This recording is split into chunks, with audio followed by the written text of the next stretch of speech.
Assalamualaikum warahmatullahi wabarakatuh. Waalaikumsalam warahmatullahi wabarakatuh. Kami dari kelompok 2 ingin melakukan presentasi tentang materi isobarik. Sebelumnya perkenalkan, nama saya Nitya Wahyuni sebagai moderator sekaligus pemateri ketiga. Di samping saya ada Dea Rosita sebagai pemateri pertama, dan kemudian di sampingnya ada Abdullah Adam sebagai pemateri kedua.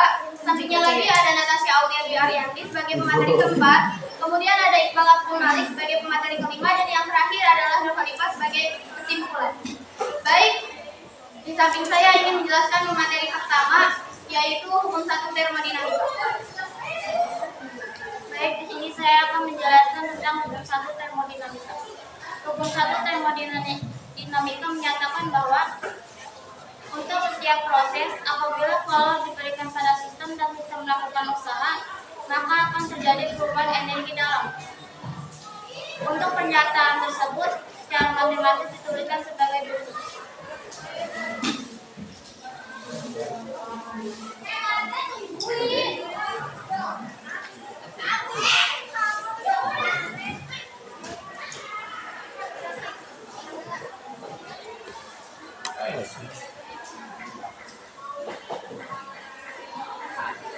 Ganteng itu ganteng.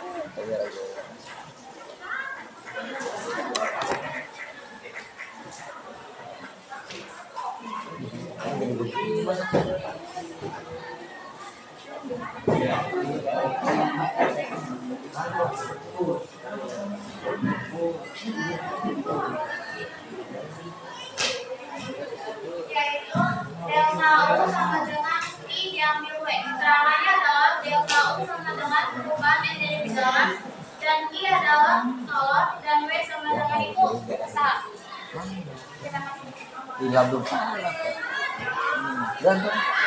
Baik, pemateri kedua Abdullah Adam yang akan menjelaskan tentang pengertian isobarik.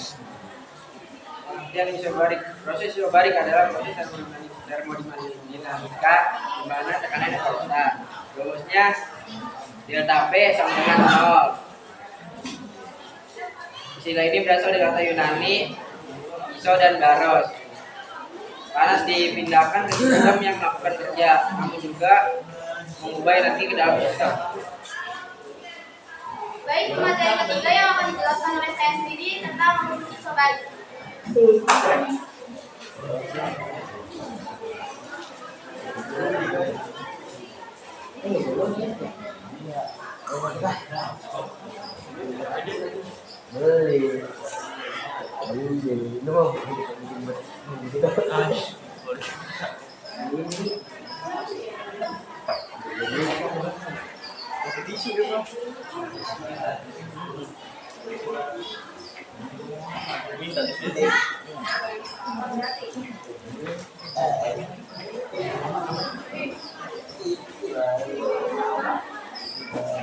Baik, di sini ada persamaan W sama dengan P, P2 P1 sama dengan P delta P, di mana W adalah usaha yang satuannya joule, P adalah tekanan satuannya Pascal, dan P adalah volume satuannya meter kubik.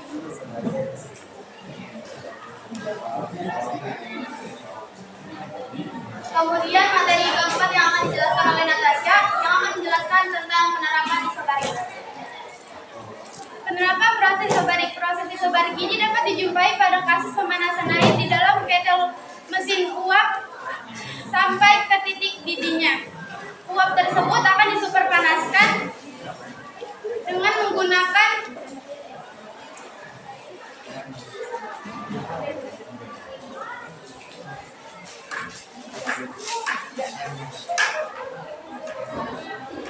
penerapan proses isobarik. Proses isobarik ini dapat dijumpai pada kasus penerapan pemanasan air di dalam ketel mesin uap yang dipanaskan.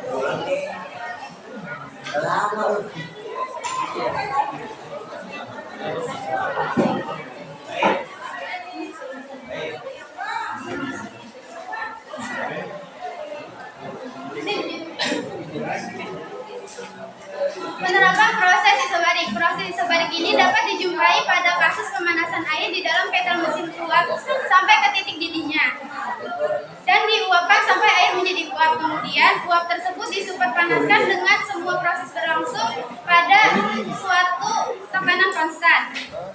Sistem tersebut adalah H2O di dalam sebuah wadah yang berbentuk silinder. Sebuah pengisap kedap udara yang tidak mempunyai gesekan dibebani dengan pasir yang untuk menghasilkan tekanan yang secara otomatis dan untuk mempertahankan tekanan tersebut. Kalor dapat dipindahkan dari lingkungan ke sistem dengan menggunakan sebuah pembakar bunsen. Jika proses tersebut dapat berlangsung cukup lama, maka air mendidih dan sebagian air tersebut akan diubah menjadi uap. Sistem tersebut berekspansi secara kuasi-statik, tetapi tekanan yang dikerahkan sistem pada pengisap secara otomatis akan konstan. Baik, selanjutnya pemateri kelima yang akan dijelaskan oleh Iqbal Abdul Malik yang akan menjelaskan tentang grafik isobarik. Baiklah, di sini saya akan menjelaskan tentang grafik atau siklus isobarik.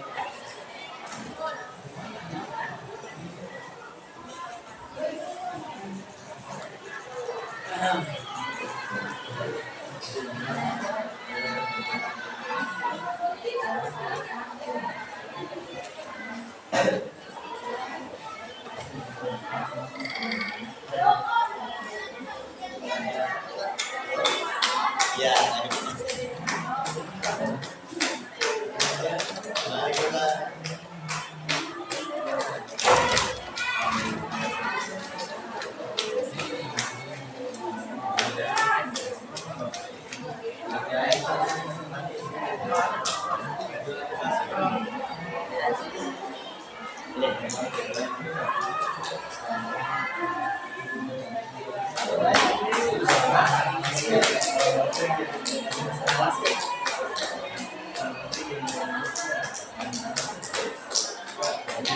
Oke, baiklah. Di sini saya akan menjelaskan grafik atau siklus isobarik dengan menggunakan rumus W sama dengan P P2 diambil P1 sama dengan P delta P. Jadi pertama yang kita ketahui itu ada P, yaitu P-nya 3,5. Lalu kemudian ada P1 yaitu 1,2 dan P2-nya yaitu 2,0. Di sini kita tulis dulu yang diketahuinya.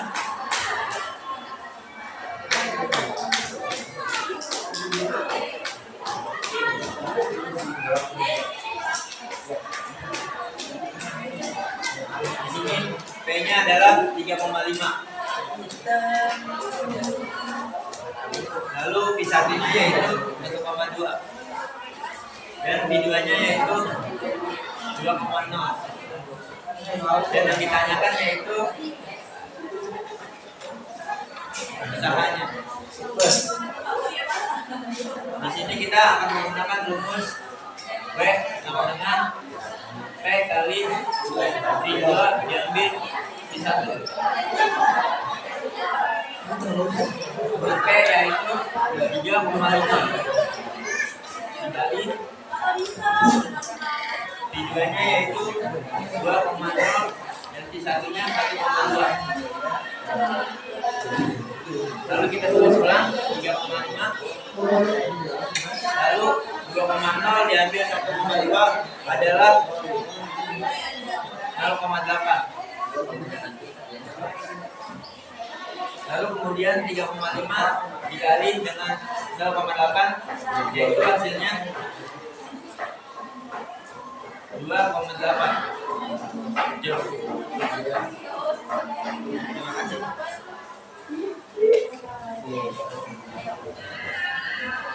Baik, yang terakhir adalah kesimpulan yang akan disampaikan oleh Nur Khalifah. Baik, di sini saya akan menjelaskan kesimpulan. Apabila kalor didistribusikan pada sistem tekanan yang tetap, maka volume akan semakin bertambah sebanding dengan kalor yang masuk. Baik, kiranya sekian yang dapat kelompok kami sampaikan. Apabila ada kekurangan, mohon maaf. Assalamualaikum warahmatullahi wabarakatuh.